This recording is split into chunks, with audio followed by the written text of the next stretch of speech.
I used to work at Target. Since I was in college, I was pretty broke. I didn't have much money, so I worked as much as I possibly could.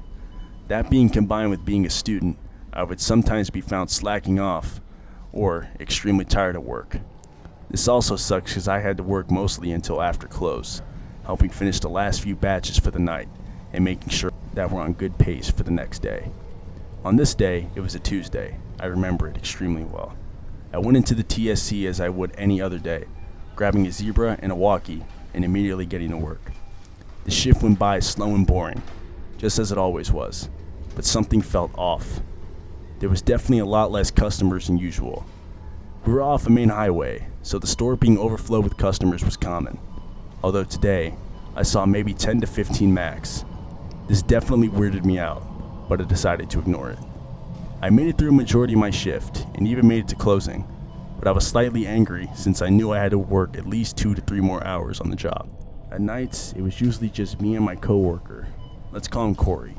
I remember him because every night we worked together, he would go to the checkout line and grab a pack of Swedish fish. He always did this. Our manager did not care. The next hour or so of my job was mostly normal, until randomly, one side of our store's lights flickered. I didn't think much of it, mostly because I was solely running off of energy drinks and adrenaline, severely lacking sleep. But when it happened again, I started to realize I hadn't seen Corey in a while. I had his number, so I decided to text him. His phone was dead a lot, so when my text didn't get delivered, I didn't think too much of it. But I still wanted to find out where he was. I wish I hadn't been so curious.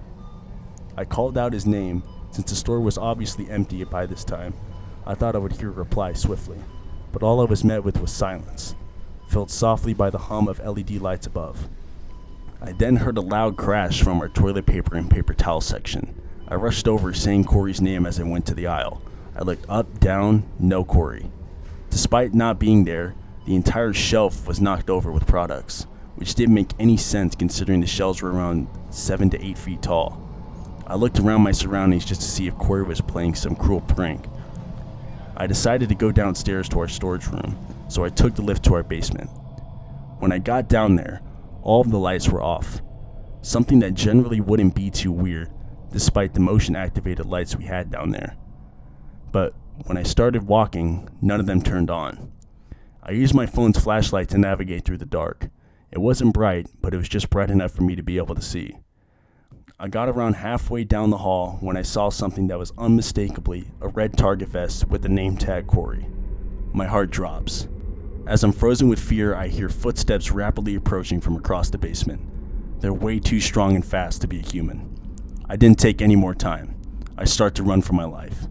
As I'm running to the stairs to get back up to the main show floor, I hear a loud, inhuman noise come from downstairs. I booked it out of the store, not even taking enough time to notice that our once bright and lit up main floor was now pitch black. When I made it out to the parking lot, I tried to reason with myself that I was just seeing things and that everything I saw was just hallucinations because of my lack of sleep. But as I looked back into the store, through the glass, a tall, white, non-human creature appeared. My heart dropped again. The creature somehow did not notice me, and I escaped with my life. When I got home, I called the cops.